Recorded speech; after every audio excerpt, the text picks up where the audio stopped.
Praise lord, హల్లెలూయా. దేవుడి నామానికి మహిమ, ఘనత, ప్రభావం కలుగును గాక. పరిశుద్ధుడు, సర్వశక్తిమంతుడు మనకి తోడుగా ఉండును గాక.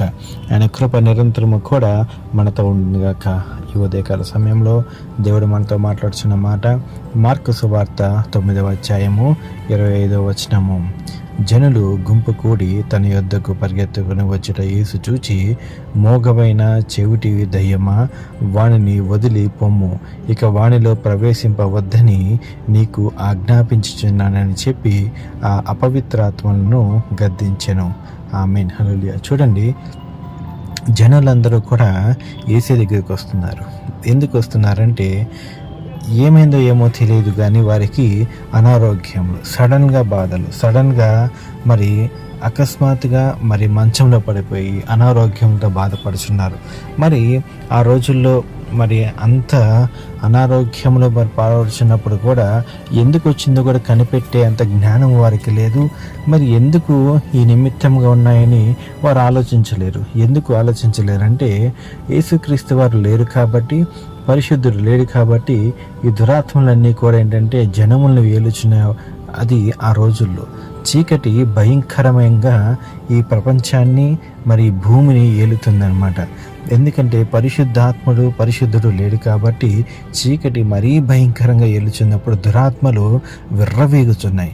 అంటే మనుషులని, వారికి ఏ మనుషులైతే కావారో ఆ మనుషుల్ని ఆక్రమించుకొని ఆ శరీరాలని పాడు చేస్తూ వారి రోగములను రేపుతూ వారిని ఇబ్బందులకి, చావులకి గురి చేస్తున్న మరి రోజులు. అందుకే యేసుక్రీస్తు వారు యెరూషలేముకి ఆయన జన్మించినప్పుడు, ఆయన ఉదయించినప్పుడు ఈ లోకానికి ఒక వెలుగు వచ్చింది. దుష్టుడికి అప్పుడే అపజయం స్టార్ట్ అయిందనమాట. అందుకే దేవుడు వారు ఎందుకు వచ్చినారో దేవునికి తెలుసు, మరి ఏ బాధలో వచ్చారో ఆయనకి తెలుసు. అందుకే దేవుడు ఫస్ట్ ఇక ఈ దురాత్మల్ని పంపిస్తేనే కానీ వీరి జీవితాలు బాగుపడవని ఏమని గద్దించాడంట, ఈ మోగమైన చెవిటివైన దయ్యమా, వానిని వదిలి పొమ్ము, ఇక వానిలో ప్రవేశింపవద్దని నీకు ఆజ్ఞాపించుచున్నానని చెప్పి ఆ పవిత్రాత్మలను గద్దించాడు ఆయన, హెచ్చరించాడు, ఆజ్ఞాపించాడు. ఇక నీ అపవిత్రాత్మలు ఇక నీవు రాకూడదు, ఇక ఈ ప్రజల్లోనికి రాకూడదని ఆయన గద్దించేసరికి, ఆయన పరిశుద్ధుడు కాబట్టి, సర్వశక్తివంతుడు కాబట్టి అవి గడగడలాడి మరి ఆ మనిషిని విడిచిపెట్టి పారిపోయినాయి. నిజంగా చూడండి ప్రియ సహోదరుడా, జీవితంలో మరి అనుకోకుండా కొన్ని ప్రాబ్లమ్స్ వచ్చినప్పుడు ఈ దురాత్మలు అంతే రీతిగా వెళుతూ ఉంటాయి. అయితే ఆ శరీరము వెళ్తున్నప్పుడు అయితే ఫస్ట్ ఏం చేయాలంటే నువ్వు దేవుని దగ్గరికి రావాలి, నువ్వు దేవుని వైపు తిరగాలి. నీకున్న బాధను, నీకున్న అనారోగ్యము ఎప్పటికీ తగ్గట్లేదా, ఎన్ని హాస్పిటల్స్కి వెళ్ళినా, ఎన్ని ఊర్లు తిన్నా, ఎంత మందు వాడినాను నీకు అనారోగ్యం తగ్గట్లేదు అంటే కనుక నువ్వు ఫస్ట్ చేయాల్సిన పని ఏంటి అంటే నువ్వు రావాల్సింది సర్వశక్తిమంతుడి దగ్గరికి, అతి పరిశుద్ధుని దగ్గరికి నీవు రావాలి. నీవు వచ్చితేనే కానీ అవి పారిపోదన్నమాట. వాటికి నువ్వు వస్తేనే, ఆయన గద్దింపు వింటేనే కానీ నిన్ను విడిచిపెట్టి పోవవి. నువ్వు ఎంత చెప్పినా నువ్వు పో అంటే అవి పోవు. అది ఎవరు చెప్పాలి?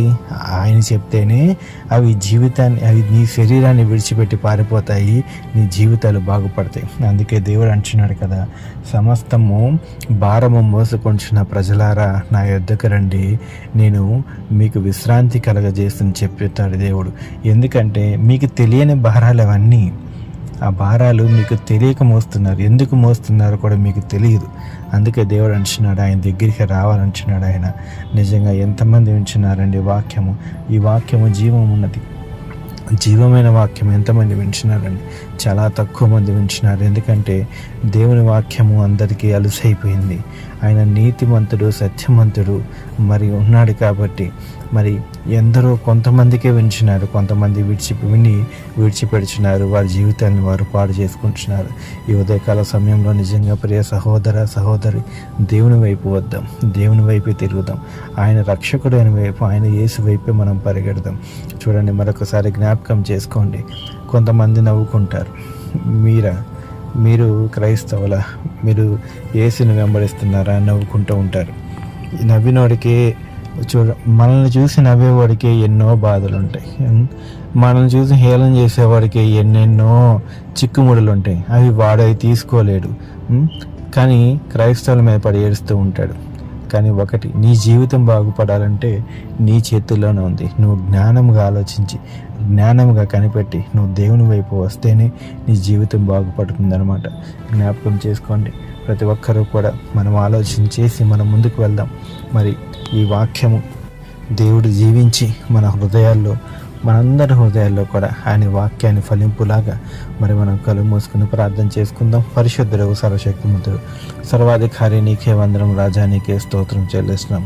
అవునయ్యా, నీ మాటలోనే జీవం ఉన్నదయ్యా, నీ మాటలోనే సత్యం ఉన్నదయ్యా. అయ్యా, నీవు లేకపోతే మేము వ్యర్థం నా పరమ తండ్రి. అయ్యా, మాకు తెలియకుండా నా పరమ తండ్రి ఎన్నో దుష్టుడు నా పరమ తండ్రి మా జీవితాలతో ఆడుకుని, మా శరీరాలతో నా పరమ తండ్రి అయ్యా లేనిపోని అనారోగ్యాలు తీసుకొచ్చి ఎన్నో ఇబ్బందులు పెట్టి ఉన్నాడయ్యా. నీ చెంతకు ఒక్కసారి వచ్చినప్పుడే నా పరమ తండ్రి, నువ్వు ఇచ్చిన గద్దింపుతోనే నా పరమ తండ్రి, నువ్వు ఇచ్చిన హెచ్చరికతోనే నా పరమ తండ్రి దుష్టుడు పారిపోయినాడు నా పరమ తండ్రి. అయ్యా, నీవు జీవం కలిగిన దేవుడవు, నీవు సర్వశక్తిమంతుడు నా పరమ తండ్రి, నీవు మహారాజే ఉన్న దేవుడు నా పరమ తండ్రి. నిన్న నేడు ఏకరీతికున్న తండ్రి, నీకే వందనాలు, మీకే కృతజ్ఞతాస్తులు చెల్లిస్తున్నాం నా పరమ తండ్రి. ప్రతి ఒక్కరిని జ్ఞాపకం చేసుకొని దీవించండి, ఆశీర్వదించండి. దీనుల్ని అల్పుని జ్ఞాపకం చేసుకోండి, నీవు తోడుండి ముందుకు నడిపించమని. అదే రీతిగా హోలీ స్పిరిట్ మినిస్ట్రీస్ని కూడా జ్ఞాపకం చేసుకోమని. అయ్యా, నీ దాసురాలను కూడా జ్ఞాపకం చేసుకోమని. ఈ వాక్యం అంతా కూడా నా పరమ తండ్రి, ఈ ప్రార్థన అంతా కూడా నా పరమ తండ్రి. అయ్యా, మీరు నా పరమ తండ్రి, మీరు వినమని తండ్రి. నీ నామంలోనే, నజరేయుడైన యేసుక్రీస్తు నామంలోనే ఈ ప్రార్థన అంతా కూడా వేడుకుంటున్నాం నా పరమ తండ్రి. ఆమేన్, ఆమేన్, ఆమేన్.